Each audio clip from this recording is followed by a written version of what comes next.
February 8, 2024, the Union Home Minister Amit Shah announced through Ministry of Home Affairs scrapping of the FMR and border fencing laga upor announced kora bishi organizations, councils, tribal hosts, indigenous people khan babi bishi charcha kurigena aishe etu nishna aji 16 February te yade hotel Acacia ba Nagaland Indigenous Peoples Forum khan ba Symposium on India Myanmar border issue reconsidering FMR removal and border fencing etu upor de ekta ite program rakhigena ase aru ami khan khobor pai ase that Kuki NP Manipur aro Mizoram aro representatives from Myanmar aro Nagaland babi alak organizations nalibi tribal hohos kan ahigena ite hisa loise aro ami kan khobor pai ase that ajulaga jo program de adoptions of resolutions Prime Minister Narendra Modi ke dibule ase guna ami kan khobor paise aiwi jo program la pore ami kan detail ba sai sabo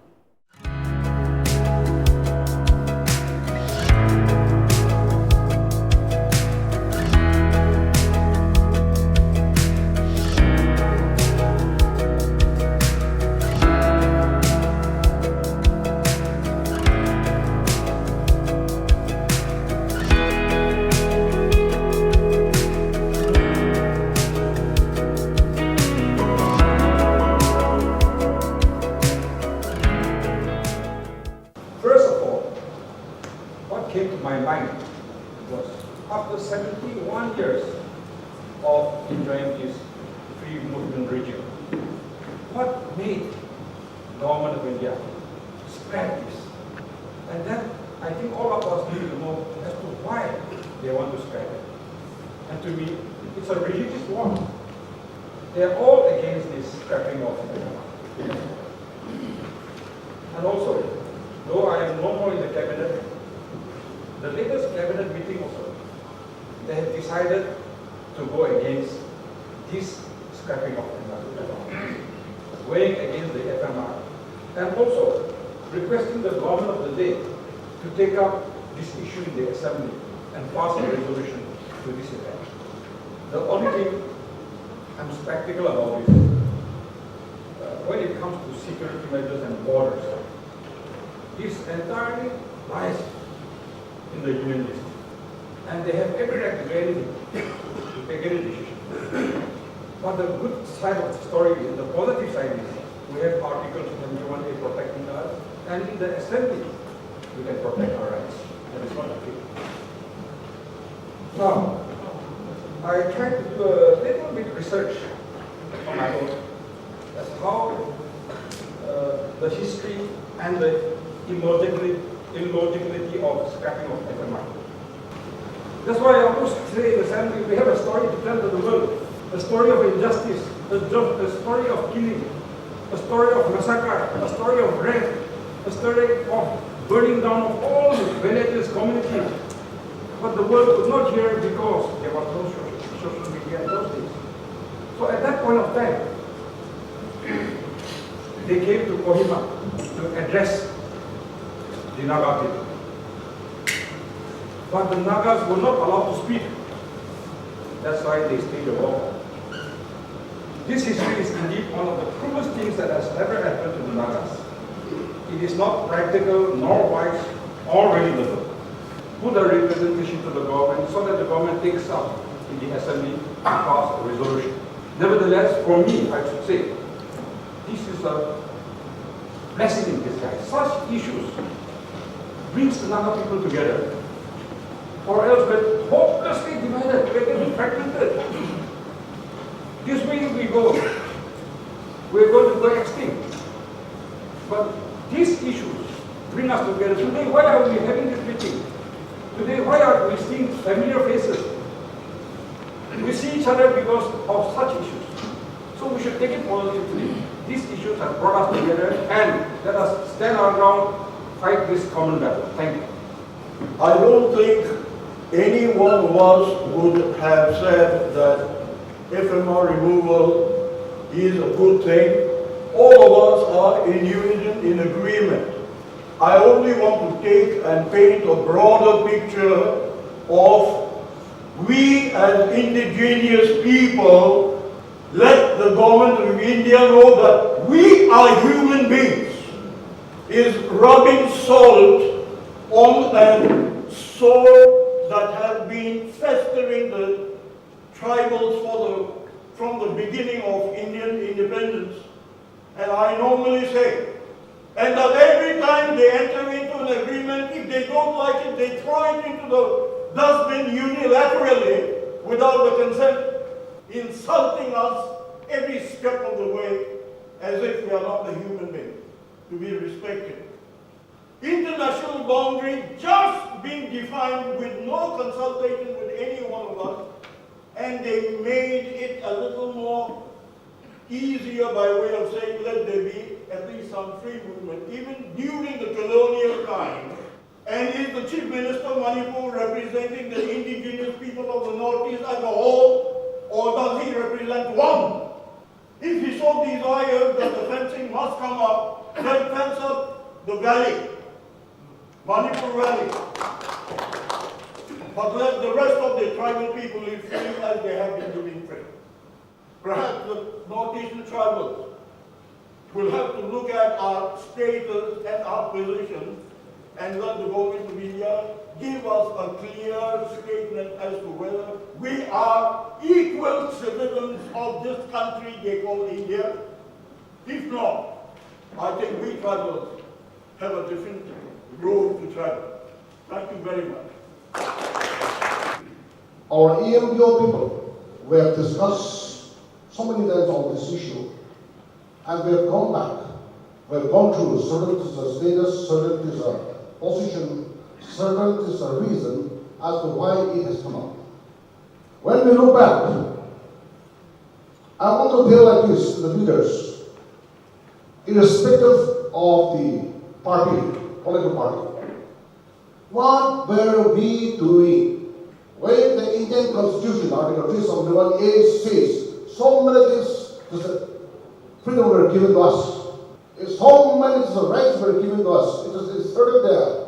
But I think we are not. Every now and then, even the house, renovation done.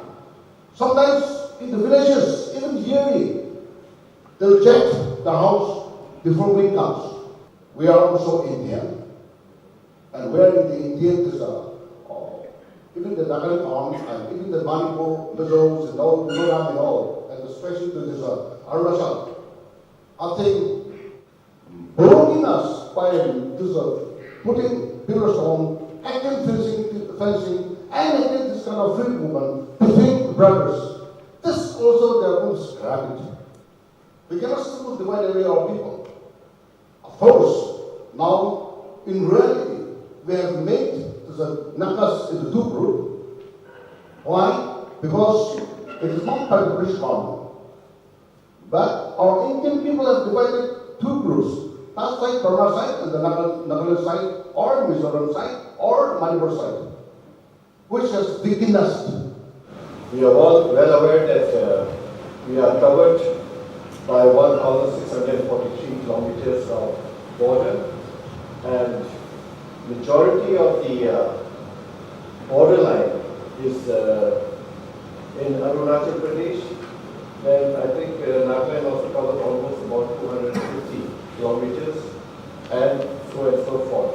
And the people who are taking decisions have been also influenced by various elements, and that is also caused by some of their own personal agendas or political agendas. And I think the timing of the announcement is also very dubious, it's very suspicious, because we have a general election in 2024, April. Why the announcement now? And for that matter, when we talk in terms of Manipur, the conflict started on May of last year. And it is through that conflict that all these things are emanating. But I'm very happy that the government of Nagaland or the legislators have unilaterally, after they could pass it in the assembly, that's what I believe, against this FMR. And I'm sure the other states like Arunachal and the other neighboring states who are affected will also follow suit. But as far as Manipur is concerned, I need not say much because I think we all know what are the undercurrents out there. There are tacit support for whatever has culminated today in Manipur, which is very unfortunate, and at the same time, I think it reflects a very dangerous threat, which we as Northeasters are confronted with. So these are the areas I believe that we should all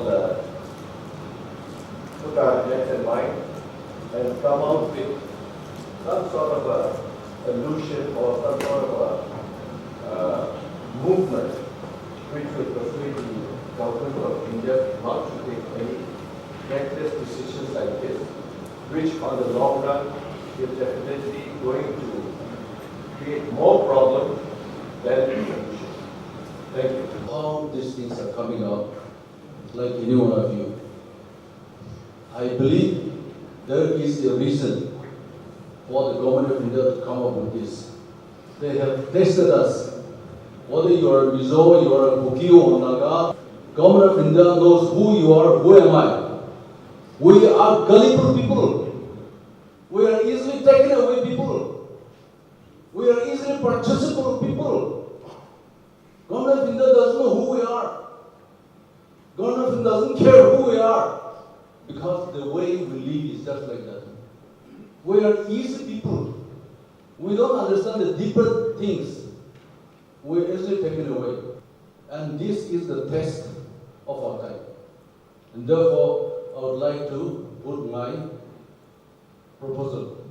First, as our Honorable MLA has already said, first, that the state government comes out in the resolution against this. Secondly, before this comes into play, before this comes in the electronic or the print media, we must be prepared to go back to the villages. Not only in 1951, during plebiscite, this is the time we have to give more weightage than 1951 plebiscite. We must go back to our villages so that they will not fall like the way we fall during election. We cannot easily give this one to the government of India. Therefore, this is my proposal. If we stand together, we can live together. Thank you.